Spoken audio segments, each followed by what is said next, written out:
नमस्कार। आप देख रहे हैं वत्स वाच और मैं हूं मुकेश वत्स।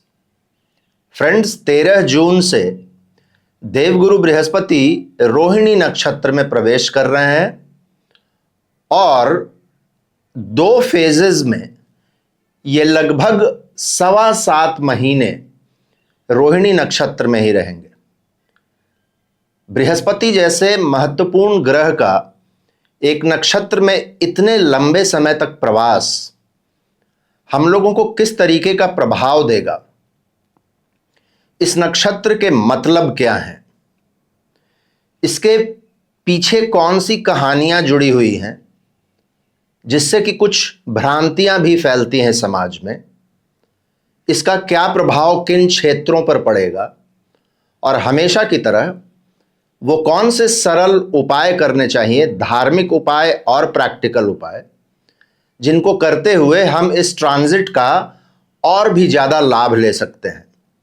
इन सभी चीज़ों को मैं आप लोगों को आज के इस वीडियो में बताऊंगा। ये एक महत्वपूर्ण वीडियो है, इसको अंतिम तक अवश्य देखिएगा। मेरे वीडियोज़ यदि आपको अच्छे लगते हैं तो मेरे चैनल को सब्सक्राइब कर लीजिएगा, बगल के बेल आइकन को दबा लीजिएगा।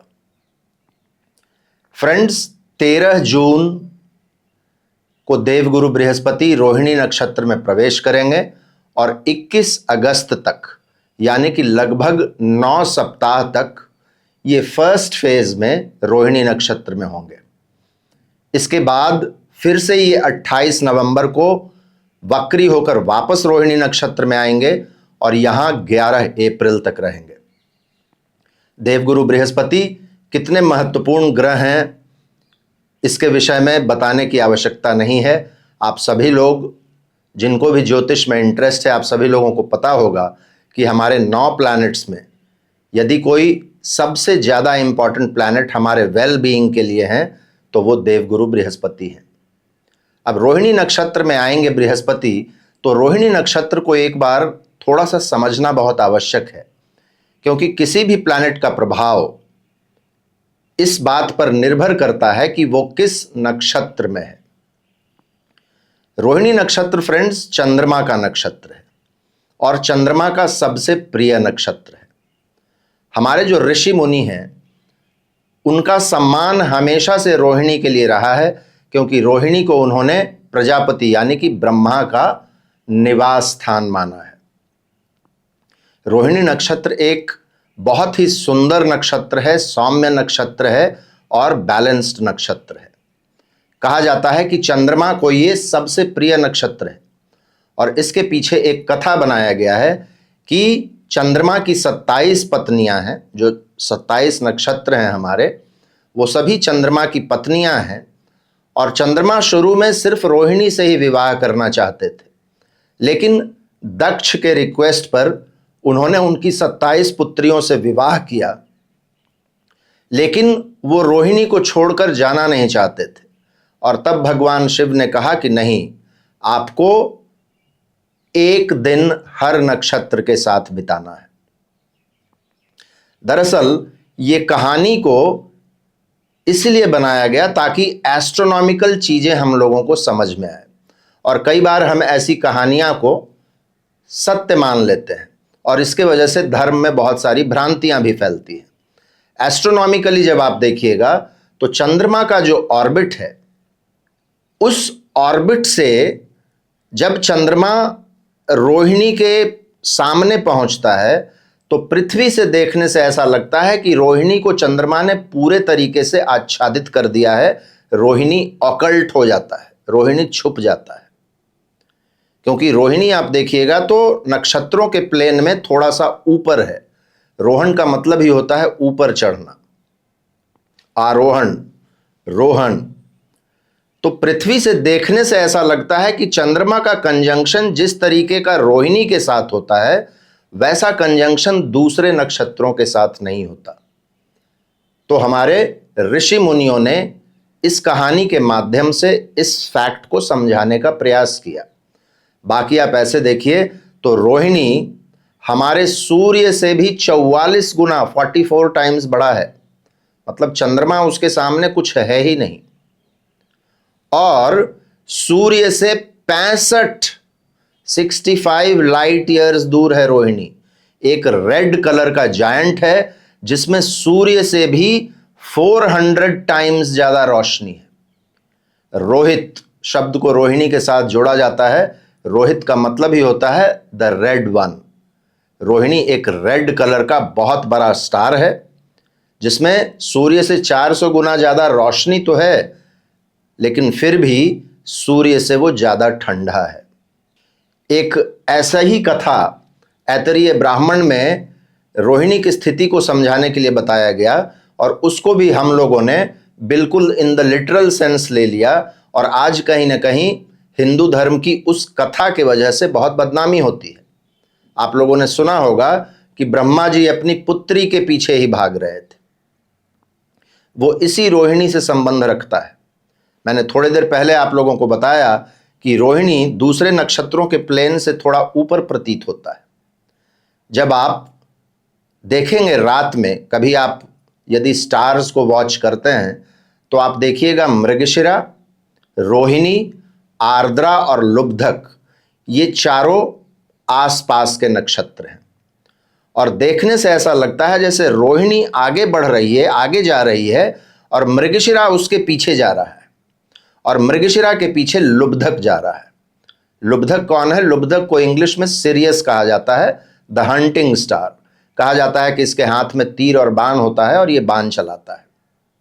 तो देखने से ऐसा प्रतीत होता है कि मृगशिरा यानी कि प्रजापति यानी कि ब्रह्मा रोहिणी अपनी बेटी के पीछे जा रहे हैं और आर्द्रा यानी कि शिव लुब्धक को ये निर्देश दे रहे हैं कि देखो ब्रह्मा कुछ गलत करने के लिए जा रहे हैं, उनको तुम रोको। और तब लुब्धक क्या करता है? एक तीर चलाता है। मैं आप लोगों को स्क्रीन पर दिखा रहा हूं, आप स्टार्स का ये मैप देखिए। इसमें आपको एक एरो दिखेगा। ये एरो बेसिकली 3 स्टार्स एक लाइन में है जिसको त्रिकंड कहा जाता है और कथा के अनुसार लुब्धक के द्वारा ये चलाया गया तीर है मृगशिरा की ओर। ये कथा ऐतरेय ब्राह्मण में आया और इसको हम लोगों ने इन द लिटरल सेंस ले लिया। लेकिन ये कथा सिर्फ एस्ट्रोनॉमिकली चीजों को समझाने के लिए है, क्योंकि वही आप तैत्तरीय ब्राह्मण में जाएंगे तो इसी चीज को समझाने के लिए एक अलग तरीके का कहानी का प्रयोग किया गया है। ये चीज बताना आवश्यक था आप लोगों को, क्योंकि बहुत सारे लोग इस चीज को लेकर भी मजाक उड़ाते हैं हिंदू धर्म का। खैर, coming back to the point, Rohini नक्षत्र एक बहुत ही बैलेंस्ड नक्षत्र है फ्रेंड्स। और बैलेंस नक्षत्र है इसीलिए चंद्रमा को यहां उच्च का माना जाता है। चंद्रमा क्या है? हमारा मन। जब वो एक बैलेंस्ड नक्षत्र में, एक सौम्य नक्षत्र में आता है तो हमारा मेंटल फैकल्टी जो होता है वो अपने चरम पर होता है। इमोशनली और मेंटली हम सबसे ज्यादा स्ट्रांग होते हैं। जैसा मैंने पहले ही कहा, रोहिणी के देवता जो हैं वो ब्रह्मा हैं और ब्रह्मा जी चूंकि क्रिएटर हैं, इसीलिए रोहिणी में भी क्रिएटिव शक्ति कमाल की होती है। रोहिणी में सुंदरता, सौम्यता, बैलेंस, संवेदनशीलता, चीजों को जोड़कर सुंदर चीजों को गढ़ना, इन सभी चीजों को रोहिणी रिप्रेजेंट करता है। रोहिणी का यदि सिंबल देखिएगा तो एक बैलगाड़ी है जिसको 2 बैल खींच रहे हैं। बैलगाड़ी क्या था? आप यदि खेती वगैरह समझते हैं तो आज से 40-50 साल पहले, और खास करके वैदिक समय में तो ये और भी ज़्यादा प्रासंगिक हो जाता है, पहले जितना भी ट्रांसपोर्टेशन का काम था वो बैलगाड़ी से होता था। बैलगाड़ी मतलब सभ्यता के विकास से जुड़ा हुआ एक सिंबल है।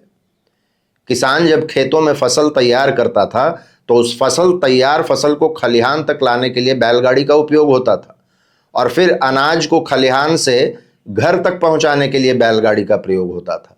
बैलगाड़ी से ही चीज़ों को बाजारों तक पहुंचाया जाता था और बाजारों से घर तक लाया जाता था। ट्रेड एंड कॉमर्स का ये सिंबल है। और आप देखिएगा तो वृषभ राशि का भी सिंबल एक बैल है और बैल से जुड़े हुए जितने भी गुण दोष हैं उसको आप रोहिणी और वृषभ दोनों के साथ जोड़कर देख सकते हैं। बैल क्या है? एक बहुत ही स्थिर, जमीन से जुड़ा हुआ, बिना कंप्लेन के काम करने वाला, मजबूत, शक्ति का प्रतीक।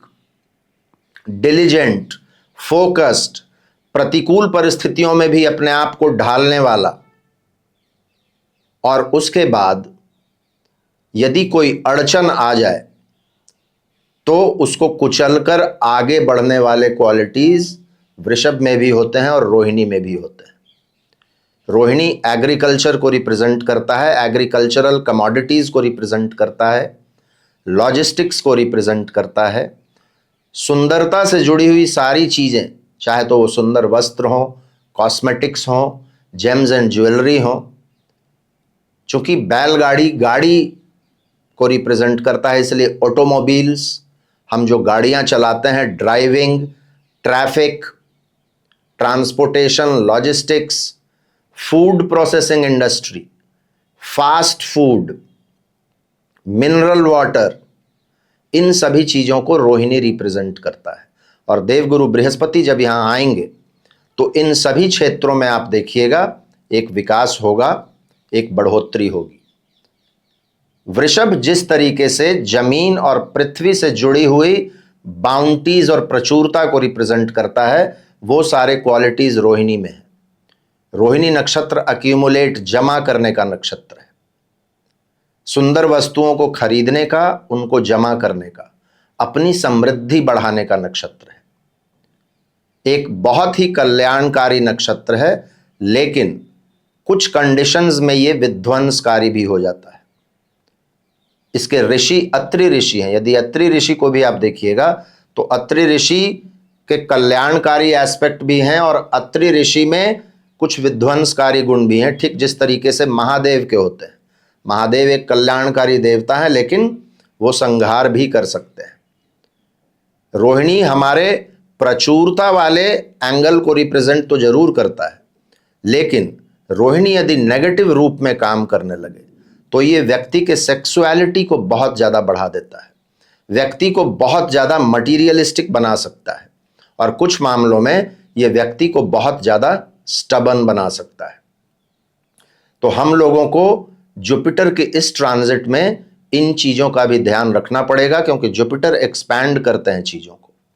आप यदि अनावश्यक रूप से अपने ऑपोजिट सेक्स के प्रति एक आसक्ति रखेंगे और उसमें रत रहेंगे तो उसके लिए यह समय बहुत अच्छा नहीं होगा।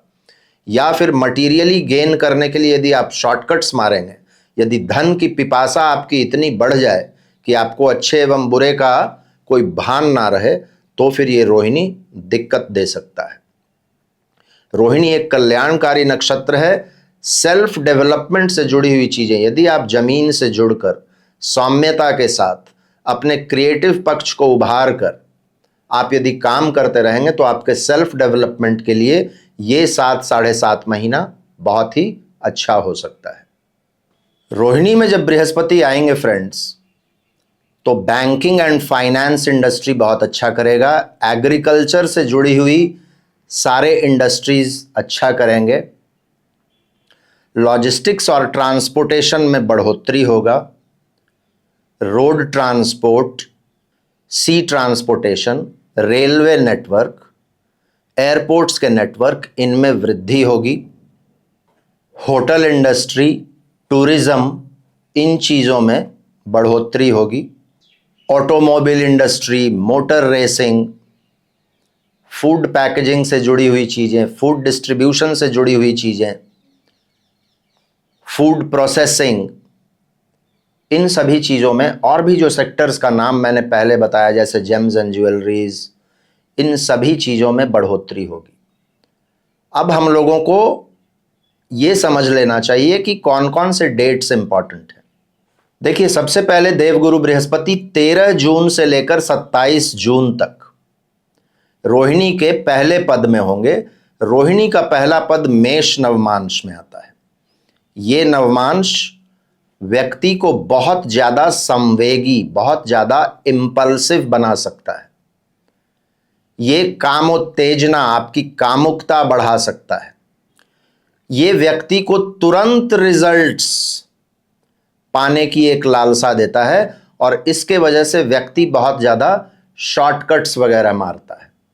चमक दमक और दिखावा, इन चीजों के प्रति व्यक्ति का रुझान बढ़ता है। तो इस समय में चाहिए कि हम सभी लोग संयम से रहें। ये जो पहला 14 दिन का पीरियड है, 28 जून से 13 जुलाई तक देवगुरु बृहस्पति रोहिणी के दूसरे पद में होंगे। दूसरा पद वृषभ नवमांश में आता है और ये नवमांश एक वर्गोत्तम नवांश है। वृषभ राशि के जितने भी क्वालिटीज हैं और रोहिणी के जितने भी क्वालिटीज हैं वो इस पद में समाहित हैं। ये पद व्यक्ति को धनोपार्जन करवाता है, क्रिएटिव बनाता है। वो सूझबूझ देता है कि यदि किसी चीज की कमी भी है तो वो आवश्यक जो भी रिसोर्सेज है वो व्यक्ति जुटा लेता है। मान, सम्मान और यश बढ़ाने वाला ये पद है। तो ये जो पीरियड होगा इसका हम लोगों को पूरा लाभ उठाना चाहिए। इस पद का नेगेटिव पॉइंट ये है कि ये व्यक्ति को बहुत ज़्यादा मटीरियलिस्टिक बना सकता है, तो इस चीज़ का हम लोगों को ध्यान रखना चाहिए। इसके बाद फ्रेंड्स 14 जुलाई से लेकर 30 जुलाई तक देवगुरु बृहस्पति रोहिणी के तीसरे पद में होंगे जो कि मिथुन नवमांश में आता है। ये बुध का नवमांश है और ये व्यक्ति को बुद्धिमता देता है, चालाकी देता है। कला, विज्ञान एवं व्यवसाय के क्षेत्र में ये व्यक्ति को सफल बनाता है। धनोपार्जन के लिए भी ये पद बहुत अच्छा है। ये पद बहुत ज़्यादा सामाजिकता, हास्य, विनोद, कॉमेडी, लाइट हार्टेडनेस, इन चीज़ों को प्रमोट करता है। 31 जुलाई से लेकर 21 अगस्त तक देवगुरु बृहस्पति रोहिणी के चौथे पद में होंगे जो कि कर्क नवमांश में आता है। देवगुरु बृहस्पति के लिए नवमांश का पद बहुत अच्छा है क्योंकि कर्क में ही आकर बृहस्पति उच्च के होते हैं। यहाँ पर देवगुरु बृहस्पति में एक मातृत्व वाला भाव, एक वात्सल्य, एक मैटरनल इंस्टिंक्ट जुपिटर में आ जाएगा। यहाँ पर फैमिली वैल्यूज बहुत ज़्यादा इंपॉर्टेंट हो जाते हैं। परिवार की सुरक्षा ये बहुत ज़्यादा इंपॉर्टेंट हो जाता है। धनोपार्जन के लिए ये पद बहुत अच्छा नहीं माना जाता, लेकिन उसके बाद भी ठीक ठाक धनोपार्जन हो जाता है। छोटी मोटी यात्राएं देता है ये। इस पद का नेगेटिव क्वालिटी ये है कि ये व्यक्ति को कुछ पॉजेसिव बना सकता है और थोड़ा नैरो माइंडेड बना सकता है।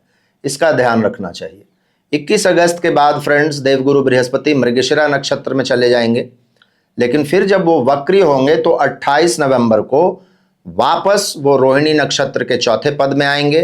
फिर उसके बाद तीसरे पद में आएंगे और तीसरे और चौथे पद के बीच में 28 नवंबर से लेकर 11 अप्रैल 2025 तक जुपिटर वहीं रहेंगे। तो थर्ड और फोर्थ पद के जो मैंने क्वालिटीज आप लोग को बताए हैं उन चीजों को जुपिटर प्रोमोट करते रहेंगे इस टाइम में। तो ये आप समझिए, तो एक ब्यौरा था डेट्स का। बहुत सारे लोग पूछते हैं हर राशि हर लगन पर क्या प्रभाव पड़ेगा। देखिए, देवगुरु बृहस्पति जब वृषभ राशि में आए थे तो वो जो मैंने वीडियो दिया है हर राशि और हर लगन के लिए, वही प्रभाव यहां भी रहेंगे क्योंकि देवगुरु बृहस्पति हैं तो वृषभ में ही। हाँ, नक्षत्र लेवल पर इसके प्रभाव बदल सकते हैं, उसका एक अलग से वीडियो मैं आप लोगों को दूंगा। अब हम लोग बात कर लेते हैं कि कौन कौन से धार्मिक और प्रैक्टिकल रेमेडीज हम लोग इस समय में कर सकते हैं। देखिए, रोहिणी के लिए सबसे इंपॉर्टेंट धार्मिक रेमेडी यही है कि सिंपल ओम नमः शिवाय का एक माला यदि आप रोज कर लें, ये बहुत अच्छा है। जो बीज अक्षर है रोहिणी का वो है रिम, RIM, ओम रिम। इसका यदि आप रोज एक माला कर लेते हैं तो ये बहुत अच्छा है।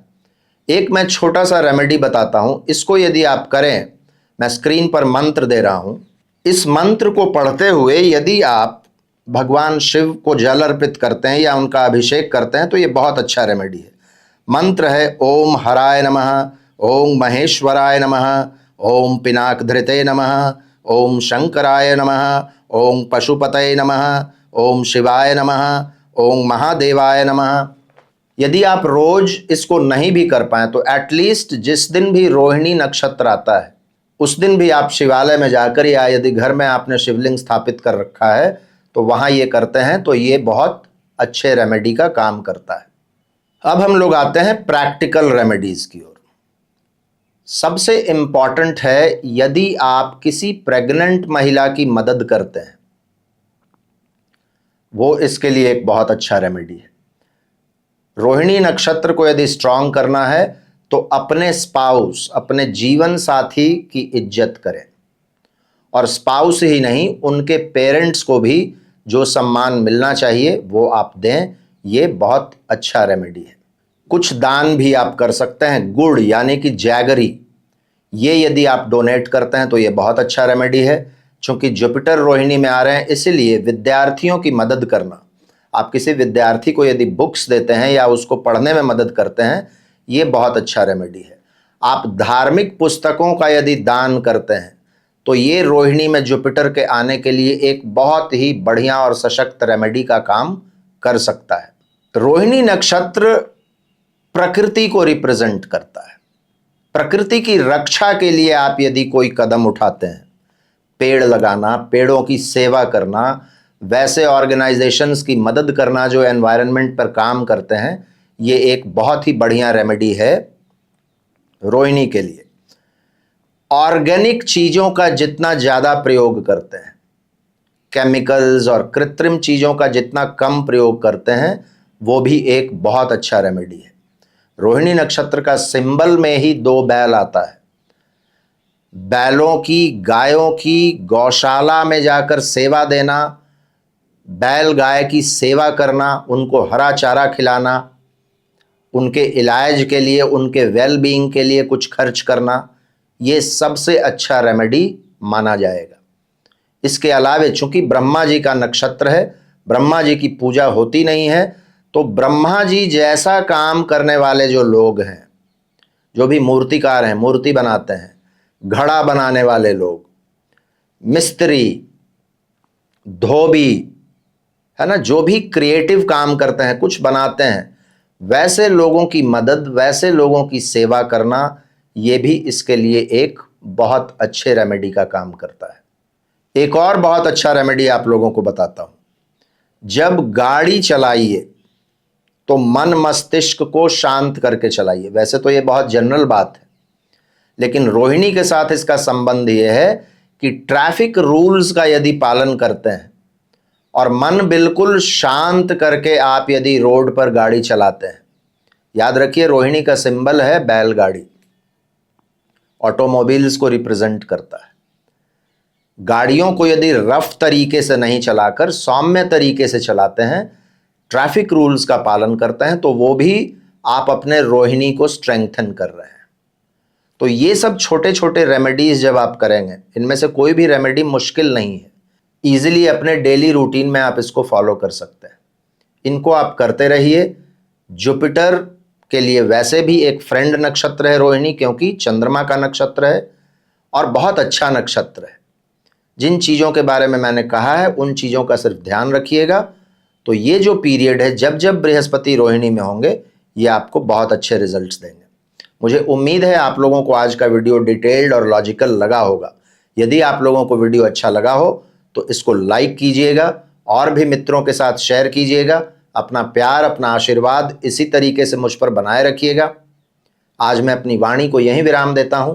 फिर से मुलाकात होगी अगले किसी वीडियो में किसी और विषय के साथ। तब तक के लिए बहुत बहुत धन्यवाद। हर हर महादेव। भारत माता की जय।